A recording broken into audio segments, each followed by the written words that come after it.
नमस्कार दोस्तों, आज आपकी विज्ञान की क्लास में फटाफट देखिए आरओ समीक्षा अधिकारी यूपी टेट सी टेट जितने भी कंपटीशन है और खास कर ये यूपीएससी की क्लास है। ठीक है, यहाँ पे हम पहले क्वेश्चन की बात करते हैं तो कह रहा है कि अवतल दर्पण के विषय में सत्य कथन युग्म का चयन करें। वाहनों की हेडलाइट में अवतल दर्पण का प्रयोग होता है। एक गोलाकार दर्पण जिसकी परावर्तक सतह अंदर की ओर मुड़ी हुई होती है वह अवतल दर्पण होता है। तीसरा ऑप्शन कह रहा है दंत चिकित्सक अवतल दर्पण का प्रयोग करते हैं। चौथा ऑप्शन कह रहा है किसी दर्पण की फोकस दूरी का मान धनात्मक हो तो वह अवतल दर्पण को प्रदर्शित करता है।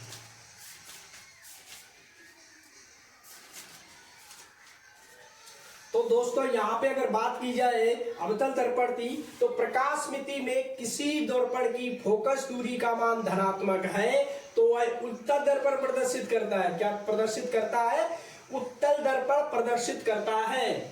क्या है? अगर जो दूरी धनात्मक होगी, धनात्मक की बात करें तो सीधी सी बात है उत्तल दर्पण। क्या हो जाएगा? उत्तल दर्पण। ठीक, और यहां पे परंतु फोकस दूरी का मान ऋणात्मक है। अगर आप दूसरे पॉइंट में आपकी क्या है? फोकस दूरी। फोकस दूरी का क्या है? मान अगर निगेटिव है तो वो आपका क्या होगा? अवतल दर्पण। ठीक है दोस्तों, यहां पे क्या होगा? अवतल दर्पण प्रदर्शित होगा। और जो कथन दिए गए हैं वो आपके ऑप्शन नंबर भी देखो। पहला, वाहनों की हेडलाइट में अवतल दर्पण का प्रयोग होता है, बिल्कुल होता है। दूसरा कह रहा है एक गोलाकार दर्पण जिसके परावर्तक सतह अंदर की ओर मुड़ी हुई होती है वह अवतल दर्पण होगा, बिल्कुल सही बात है। तीसरा, दंत चिकित्सक अवतल दर्पण का प्रयोग करते हैं, तो यहाँ पे आपका ऑप्शन नंबर भी बिल्कुल सही है। ठीक है, चलिए अगले क्वेश्चन कह रहा है, यहाँ पे विटामिन की बात कर रहा है। ठीक है, विटामिन की बात कर रहा है। विटामिन कह रहा है पैराडिऑक्सिन किस विटामिन का रासायनिक नाम है? B6 का है, B1 का है, B5 का है या B2 का है? तो दोस्तों एक तरफ हम आपको लिख दे रहे हैं विटामिन और दूसरी तरफ आप विटामिन के जो रासायनिक नाम है फटाफट आप देखते जाइए और हम आपको बताते जाएंगे, आप नोट करते जाइए। और ये जो विज्ञान है ना यूपीएससी आरओ में कम से कम दोस्तों 15 नंबर का स्ट्राइक करता है। ठीक है, तो यहाँ पे B6 विटामिन, दूसरी विटामिन दे रहा है B1 विटामिन, तीसरी विटामिन दे रहा है B5 विटामिन का क्या नाम है? अगली कह रहा है B2 और B2 विटामिन का नाम क्या है? तो दोस्तों यहाँ पे B6 विटामिन का नाम है पायरिडॉक्सिन।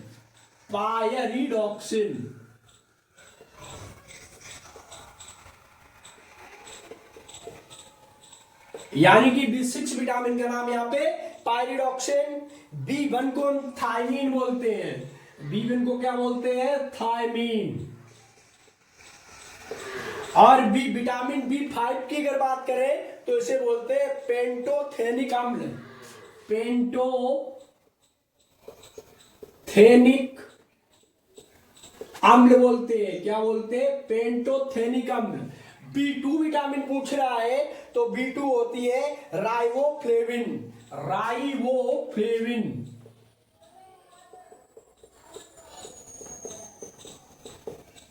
ठीक है, तो यहाँ पे जो ऑप्शन आपका था वो वहां पे ये पार्ट होगा जिसका नाम है पायरिडॉक्सिन। ठीक है, चलिए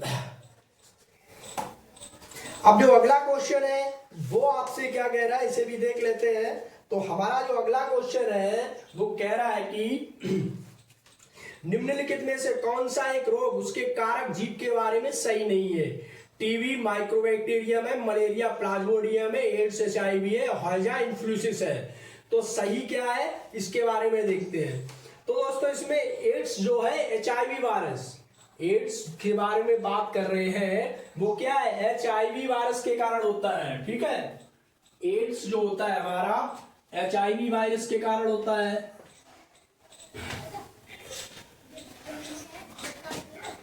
AIDS जिसे बोलते हैं एड्स, ये होता है HIV वायरस के कारण। दूसरी की बात कर रहा है मलेरिया। मलेरिया में प्लाज्मोडियम नामक परजीवी होता है। मलेरिया ये क्या होता है? प्लाज्मोडायमिन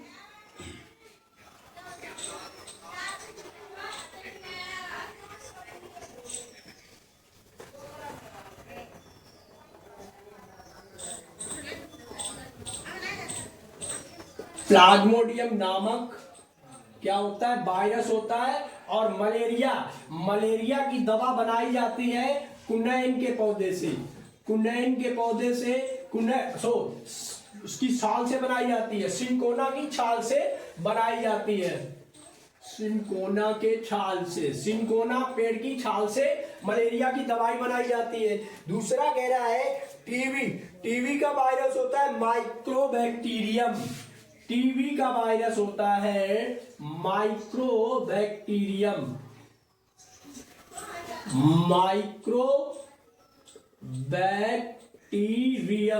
ये क्या होता है? टीबी का वायरस होता है। ठीक है दोस्तों, आगे पूछा है जबकि हैजा रोग विब्रियो कॉलरा नामक बैक्टीरिया के कारण होता है। हैजा, यहां पे गलत क्या दिया था? हैजा ही गलत दिया था। तो हैजा का सही काम है विब्रियो कॉलेरा।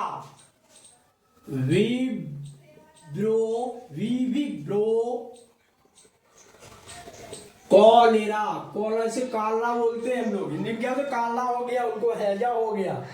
Vibrio cholera. ठीक है, तो यहाँ पे ये क्वेश्चन आपका कंप्लीट हुआ। ठीक है, अगला क्या कह रहा है इसका भी सुन लेते हैं। अगले की कहानी का मतलब है कि निम्न में से किस प्रक्रिया में अत्यधिक ऊर्जा मुक्त होती है? जो आपको यहाँ पे ऑप्शन में प्रक्रियाएं दी है, सबसे ज्यादा ऊर्जा किस में निकलती है? मुक्त होना मतलब कहां से निकलती है? ट्रांसपेरेशन में, एरोबिक रिसेप्शंस में, एनेरोबिक रिसेप्शन में या फर्मेंटेशन में? तो देखो, एरोबिक श्वसन एक जैव रासायनिक प्रक्रिया है। क्या है? एरोबिक श्वसन होता है, ये जैव रासायनिक प्रक्रिया। कौन सी है? जैव रासायन प्रक्रिया है।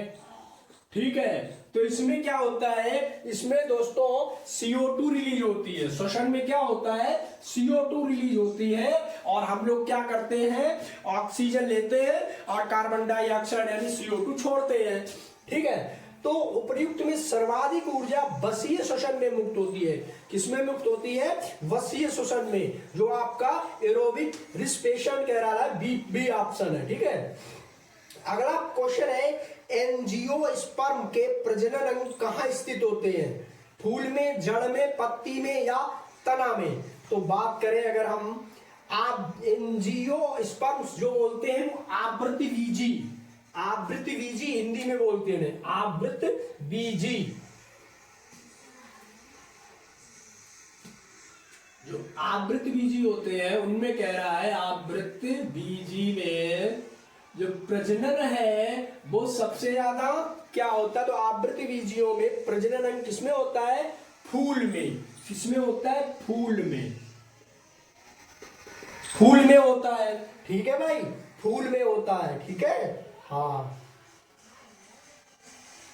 तो इनके अंतर्गत आवृतबीजी के कौन कौन से पौधे आते हैं? तो सीधी सी बात है, वे पौधे आते हैं जिनमें बीज सदैव फल या फूल के अंदर रहते हैं। ये कौन से होते हैं? इनमें क्या होता है? आवृतबीजी में जो बीज है उनके, ये किसके? फूल या फल के अंदर होते हैं। तो आप समझ जाइए ये क्या है? आवृतबीजी पौधे हैं। कौन से पौधे हैं? आवृतबीजी पौधे हैं। यहीं पे और क्वेश्चन अगला है, प्रोटीन संश्लेषण के लिए पौधों के लिए आवश्यक तत्व कौन सा है? ऑक्सीजन है, हाइड्रोजन है और उसके बाद में कार्बन डाइऑक्साइड या नाइट्रोजन है। सीधी सी बात, सीधा स्ट्राइक कर रहा है। पौधे भूमि से जल व पोषक तत्व अपनी जड़ों के माध्यम से प्राप्त करते हैं, ये तो बात पता है। पौधे क्या करते हैं, जड़ों के माध्यम से खनिज, पानी इत्यादि प्राप्त करते हैं। और दूसरी बात, वायुमंडल से CO2, वायुमंडल से क्या निकालते लेते हैं, CO2 लेते हैं और अपना भोजन बनाते हैं। प्रकाश भी रहता है प्रकाश की उपस्थिति में, ठीक है। तो यहाँ पे पौधों अपने विकास के लिए पोषक तत्वों की आवश्यकता, जिनमें प्रमुख पोषक तत्व क्या है, नाइट्रोजन है। फर्स्ट में क्या प्रमुख पर, नाइट्रोजन होना चाहिए पौधों के लिए, ठीक है, और फास्फोरस होना चाहिए, ठीक।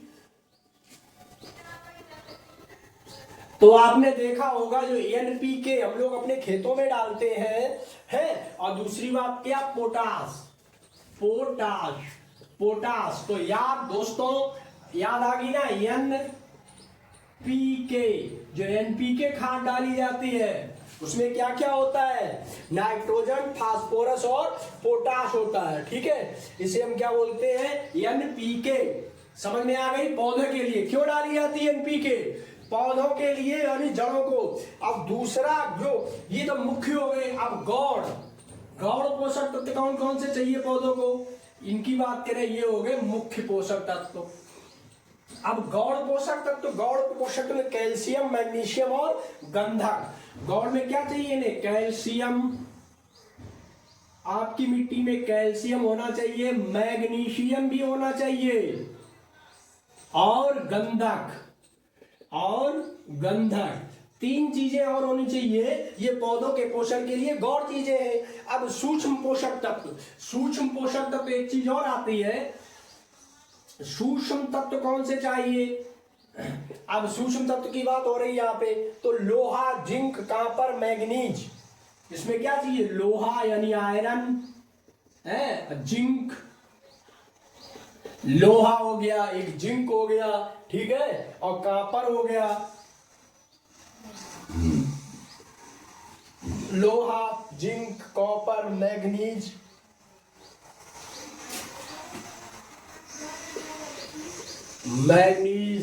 बोरान हो गई, बोरान, और इसके बाद क्लोरीन। तो दोस्तों यहाँ पे देखा होगा आपने, जो लोहो क्या डालते हैं, जिंक, आपने सुना होगा जिंक भी डाली जाती है, ठीक है। चलिए अगला क्वेश्चन जो आपका कह रहा है, हृदय पेशी कोशिकाएं होती हैं, बेलनाकार होती हैं, शाखा युक्त होती हैं, लंबी होती हैं, सूक्ष्म होती हैं, कैसी होती हैं, ये भी बात करेंगे, ठीक है। तो बात करें, हाँ, तो ये लंबी या बहुनाभकी होती है। तो हृदय पेशियां, कोशिकाएं प्राणियों के हृदय में पाई जाती है, ये तो बात पता ही है। ये ऐच्छिक और अनैच्छिक होती है, ये भी बात सही है। तो जो आपका बी पार्ट है, केवल सेकंड, यानी कि सेकंड शाखा युक्त होती है। सेकंड क्या कह रहा है, शाखा युक्त मतलब ये हमारी मांसपेशियां होती हैं, इनमें से क्या होता है, नसों में शाखाएं निकलती हैं, शाखाएं जैसे पेड़ में शाखाएं निकलती हैं, ठीक है। दूसरी है एक नाभिकी होती है, एक नाभिकी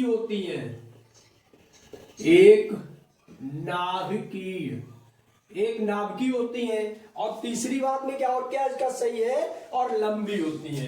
कैसी होती है, लंबाई होती है, तभी तो हमारे पूरे शरीर में फैली रहती है। तो ऑप्शन आपको मिल गया, क्या होती है, शाखा युक्त होती है, लंबी होती है, और एक नाभिकी होती है।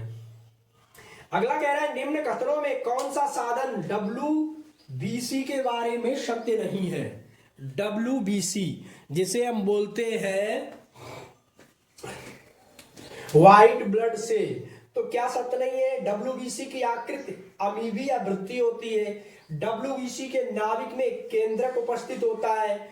WBC शरीर में सैनिक के रूप में कार्य करते हैं और रोगाणुओं को मारते हैं। WBC शाखाओं का आकार 25 से 30 माइक्रोमीटर तक होता है। चलिए, तो WBC का आकार की बात करें यहां पे, तो WBC का आकार होता है,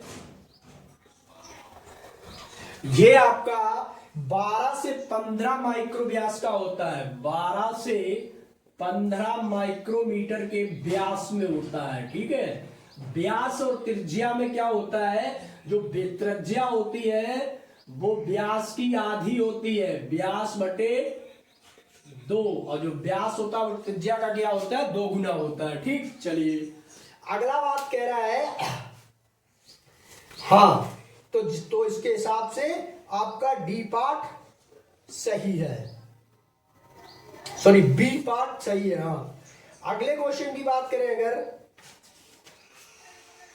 कि शुष्क हवा में मेथीन की मात्रा कितनी होती है, शुष्क हवा में मेथीन की मात्रा कितनी होती है। तो दोस्तों हम पूरा आपको लिख के बता रहे हैं कि गैसों की मात्रा कितनी कितनी होती है हवा में। तो यहां पे बात करें अगर नाइट्रोजन की, तो दोस्तों ये 78% होती है लगभग।